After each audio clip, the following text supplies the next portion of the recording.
J'ai 17 ans et dans quelques mois, j'aurai enfin 18 ans. On peut dire que ça fait 18 ans que j'attends ce moment, mais c'est aussi le moment où, ça y est, je ne peux plus me considérer comme un enfant. Dans cette vidéo très particulière, je vais vous parler d'une chose que je ne trouve pas normale sur la future génération d'adolescents qui arrive, car oui, on peut dire que dans quelques mois, je ne fais plus partie des adolescents. Vous allez voir que certaines choses que je pense et que je dis dans cette vidéo vont vous paraître improbables pour quelqu'un de mon âge, que les plus jeunes d'entre nous vont quitter la vidéo en me prenant pour un fou, et s'il vous plaît, restez jusqu'à la fin de cette vidéo pour comprendre l'intégralité de celle-ci. Voici les 5 derniers abonnés à la chaîne YouTube. Si vous voulez passer dans la prochaine vidéo, il suffit de s'abonner, de mettre un petit pouce bleu et de partager votre avis sur la vidéo dans les commentaires. Allez, on commence. Donner TikTok à des enfants de 12 ans, la pire connerie possible.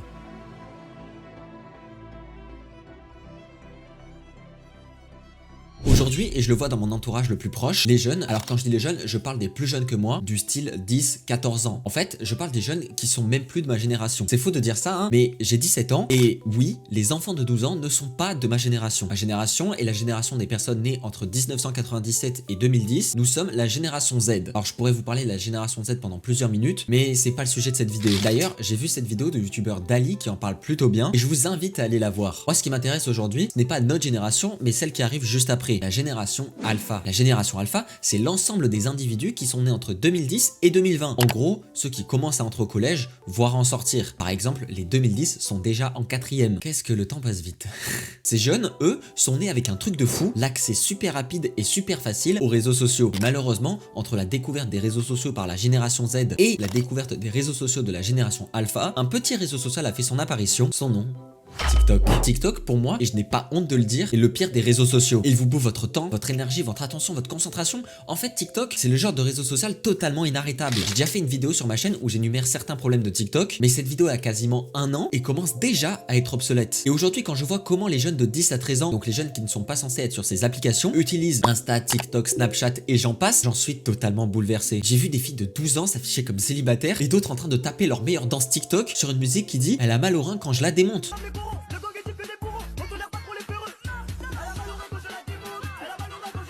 Merci Niska, hein. 12 ans sérieusement. Un jour, en parlant à mes proches, dont une personne qui est dans la tranche d'âge que je développe ici, on m'a reproché de me plaindre d'une chose que je faisais à leur âge. Car je disais de faire attention en fait avec les réseaux sociaux tout simplement. En effet, quand j'avais 12 ans, oui, j'avais déjà une chaîne YouTube. Et oui, j'avais déjà un compte Insta. Mais il y a une différence entre les enfants de 12 ans en 2024 et moi quand j'avais 12 ans en 2018. C'est que le contenu de ces plateformes était tout de même différent. Moi à 12 ans, je publiais des vidéos sur les jeux vidéo, où je me filmais en train de jouer à des jeux sans montrer ma tête, en utilisant un vocabulaire quasi normal, etc. etc. Aujourd'hui, les filles de 12 ans se prennent pour des filles de 18 ans et postent juste des conneries. Et j'ai pas honte de le dire, je trouve ça juste aberrant. On nous a toujours fait de la prévention sur l'hypersexualisation sur les réseaux sociaux. Il y a 5 ans, le roi des rats expliquait déjà très bien aux jeunes les dangers d'applications comme Insta et TikTok, qui d'ailleurs commençaient déjà à faire parler de lui. Sauf qu'aujourd'hui, on ne voit quasiment plus rien. Personne n'en parle. Les gens trouvent ça normal. Alors moi, quand je tombe sur un reel ou un TikTok, même si j'en consomme peu depuis la rentrée, une gamine de 11 ans, je mets un commentaire du type « Elle regrettera ». Ça peut paraître méchant, je le conçois, mais c'est réel. Je connais énormément de personnes qui ont posté des vidéos à l'époque où elles s'affichaient sur les réseaux sociaux, et je peux vous dire que ces personnes, à 17-18 ans,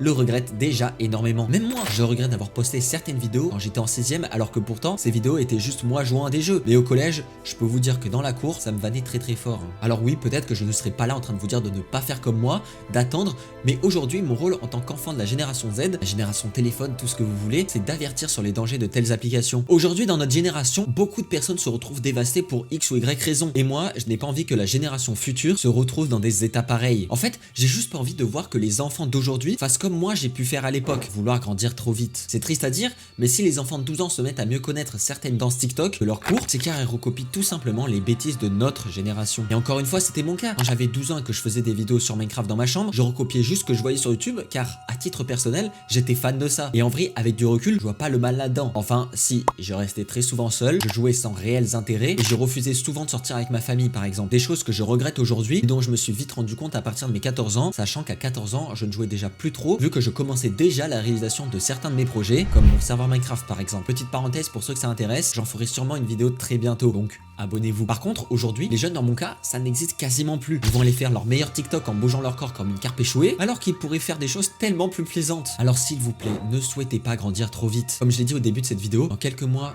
j'ai 18 ans, dans quelques mois, le lycée et l'école, c'est fini pour moi, et dans quelques mois, je commencerai mes études supérieures, et je me dis, merde, c'est déjà fini. Et oui, j'arrive déjà à la fin de mon enfance pour commencer une toute autre vie. Puis bon, là, je vous dis juste de ne pas faire les cons sur les réseaux, mais pourquoi allez-vous me dire? Après tout, qui n'aime pas ne regarde pas, c'est fou.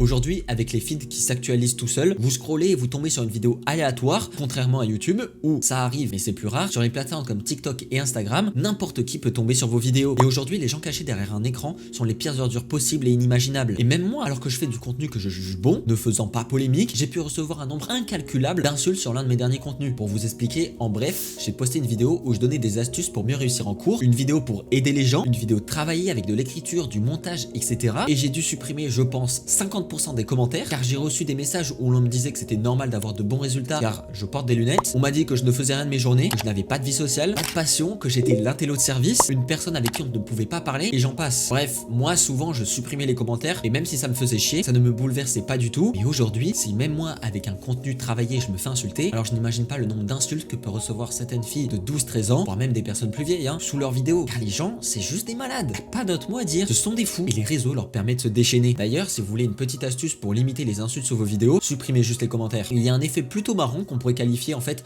d'effet mouton, où une personne qui va avoir envie d'insulter va ouvrir les commentaires, et si elle voit que tout le monde le fait, alors pourquoi pas lui? Alors que si les commentaires sont remplis d'un avis totalement opposé à lui, son commentaire, il risque de se le garder et de ne pas l'envoyer. C'est d'ailleurs pour ça que je supprime très souvent des commentaires quand ils sont sans intérêt, comme ceux que j'ai pu citer auparavant. J'espère que vous avez compris le message que j'ai voulu faire passer dans cette vidéo. Pour moi, il est impératif de prévenir au maximum les futures générations de ces applications. Et oui, pardonnez-moi de vous le dire, mais elles font plus de mal à notre vie que de bien. Bien évidemment que vous avez le droit de partager des choses sur les réseaux. Mais moi, je m'amuse à faire des stories totalement débiles de mes journées, mais ces stories, je les garde pour moi et mes amis. Dites-vous que sur Insta, mon compte est en privé et que mes stories sont en amis proches. Donc un cercle encore plus privé. Bref, une poignée de personnes ont accès à ma vie et c'est bien mieux comme ça. Si cette vidéo vous a plu, je vous invite à vous abonner. Il y a encore plein de sujets dont j'aimerais parler et qui peuvent très sûrement vous intéresser. J'ai d'ailleurs très sûrement oublié certaines choses dans les commentaires. Alors vos commentaires constructifs, bien évidemment, sont les bienvenus. Merci à tous, abonnez-vous, mettez un petit pouce bleu. C'était Nirox. Bye.